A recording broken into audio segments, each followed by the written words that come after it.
Hello there. Welcome again to this masterclass and episode. I remain your mind surgeon and your wealth coach and mentor.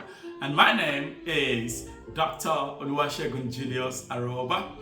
In this particular masterclass for today, I want to discuss about, because as we're kickstarting the year, it's very important for us to know practical financial growth on goal settings for financial and smart savings in terms of investment, habits, and planning ahead about how your new year is going to be all about. And this is why in the first quarter, managing money as an individual feels like you balancing whatever you do, family, business, work-wise, and everything together, so that every expenses and costs can actually come in the right direction according to the plan. Remember that he who lays a plan must surely follow that plan. If you don't lay a plan, there is no how. An architect can never, a builder can never build a building without an architectural design. And the architectural design of your financial blueprint is your practical savings and also your practical step-by-steps of what you need to do, looking at those financial goals and what you need to. And as we live in a world where systems actually exist alongside structural weights from day to day, from time to time, shifting different energy reliabilities, and a real world we can actually swing in by making sure we sharpen our own personal economy. And this is why it's very important for us to be able to know the kind of trends that come with consistency, rather than we looking at luck or waiting for something to happen without you putting an action. You've got to put an action. In this year of 2026, there is one thing I want you to know, that you've got to have what I call goal setting. Goal setting is the starting point where it helps you to be able to shape every financial behavior that you can, that you usually follow by making sure you have sound financial goals that are sensible, that are within your stratosphere of your plan from where you are and where you're going to go.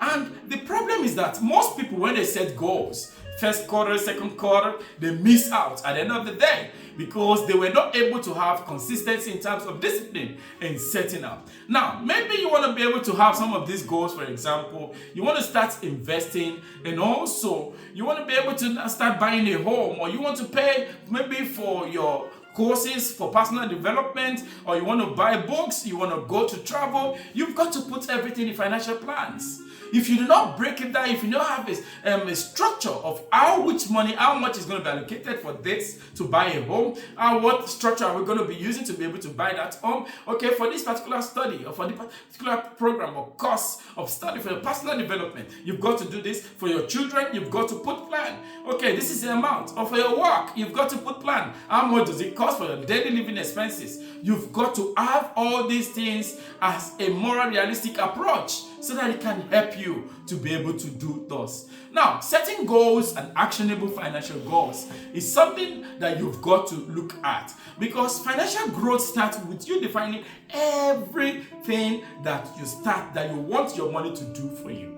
You've got to make sure you don't put a vague idea. When I mean vague, too ambiguous, something that is not within your target. You can't be saying you want to make $100,000 a month, whereas you're only making just $5,000 a month.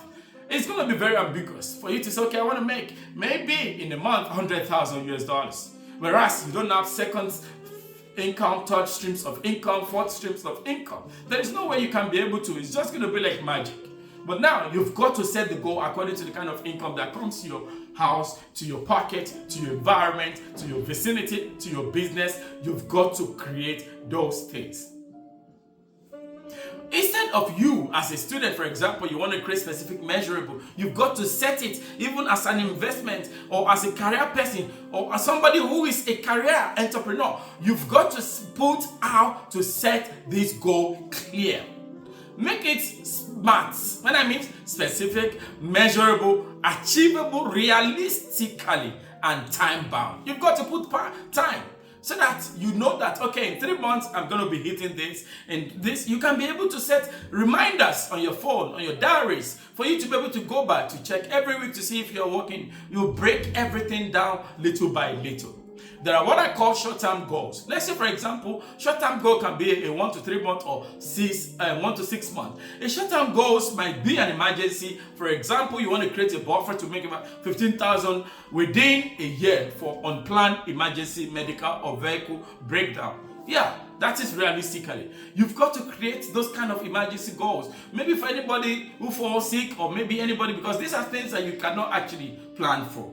Again, this opportunity you do daily will also help you. Now, how do you be able to put some practical step-by-steps into it? You've got to write down 3 expenses that you know that will come within the next 6 months, if you're looking at 6 months. And also, you've got to assign an amount and a deadline to those amounts of money that are coming through. Once you've done that, you now divide that according to the number of months that you have. 6 months, 12 months, 18 months, I don't know how many. It depends on you. Or 3 months. It depends on you what. You've got to now look at, okay, when you put that kind of plan, how much money comes in? How much is going to go into this? And what is going to be left? And you start saving small by small, week by week, monthly by monthly. And that way, you can be able to have what I call financial discipline. Now, there is what I call midterm goal. Midterm goal are 6 to 18 months. There are some places you can actually put your money that can generate more money for you. A midterm goal lies in between 3 years to 5 years, or sometimes some people say 16 to 18 months, depending. For example, maybe you want to take a professional courses. You want to be able to invest into an investment that you don't have the bulk of money for. You can break it down to say, okay, in the next 5 months, 5 years, I want to achieve X amount of properties. I want to invest into this and this. I want to be able to look at different diversification of assets. How much is going to be? So you've got to make it measurable so that it doesn't stretch you and break you. You remember that if it breaks you, you might not be able to come out of it. Professional comes in. For example, maybe again, you want to set up a monthly direct debit order. Put it in order so that it can be scheduled, it can be going out if you're not financially disciplined. That way it's going to help you. There's long-term goal that I call 10 years to 5 to 10 years. Again, you've got to know how you can do this. Now, again, your age also matters. And I always tell people that there is what I call a modular structure that creates a regular point for you to be able to create some of these things. And this regular point or modular structure, it looks at the aim, the specific, the action, the time span, and also how you're going to be able to assess yourself. Short-term goals, long-term goals, put it in the table. What is the aim? What is specificity of what you want to do with it? What action are you going to take around it? And what time you're going to achieve it? And how you're going to be able to get to that place. Then you score yourself every month, every week. You see if you're doing very well or not. Again, I always tell people that goal setting is very, very important in anything you do. Maybe you can use a rule that I call 50-30-20, where you specify 50% for your daily to day or month to month or week to week expenses, and 30% actually goes into maybe your financial savings or a fixed deposit investment that you're not going to be able to access, and 20% can be what runs in anything. And what I always tell you as part of our classes, and also as a wealth coach and a wealth surgeon, I always tell people that every money that comes into your hand, there is a spirit, there is a body, and there is a soul in that money, which means there is a present, there is a past, and there is a future. Any money that comes into your hand, you want to pay your day-to-day rent or your living expenses, those are your presents. The past is the money you are owing, maybe a credit card or home loan or things like that. Those are your past. And your future is going to be your investment and savings. I just broke it down. How easy is that? Isn't that fantastic? Jeff, what can you think about? What can you think about? Lebron, what can you think about? Hebron, what are you thinking about? Jessica, don't you think this actually makes a lot of sense? And you, that you're actually watching this, are you going to make something more better? Or perhaps you want to be able to say, oh, you know what, I want to use 20, 30, 40%. Or I want to use 60, 70, 60, 40. Or you want to use 60, 30, 10. It depends on the kind of formula that is going to work for you. But I want to tell you that for everything you want to do, there are a lot of things that you can look out for. Maybe, for example, you want to look at, maybe from that 20%, you want to look at investing in a long-term stability that can help you. A tax-free savings, ask your bankers or your private bankers what kind of investment are available? What kind of EFT? What kind of investment can you put your money into that is going to help you? Or is it easy equities in your countries, or equities that I call it, depending on stocks or shares or bonds that you want to invest into? Ask those right questions, because the right question you have, the closer you become in anything you want to do. Maybe you want to be able to say, you know what, I want to save into an formal employment programs where you can be saving and they can be adding some X amount of money to it. Some people always say retirement, but retirement, I always tell people, retirement is a scam. But you've got to plan your own retirement now while you are still active in that workplace, in your school, in your study, in your environment, in your career, in your business. Also start looking for how to save into that for future. On this note, I want to tell you that once this baseline is actually clear, every opportunity will become more target oriented.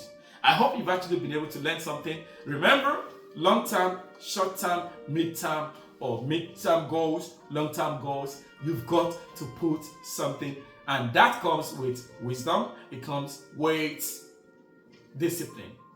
Thank you so much. I remain your host, your facilitator, your wealth mentor, your mind surgeon. My name again is Dr. Julius Aroba. I'll see you again in our next master class. God bless you. Goodbye.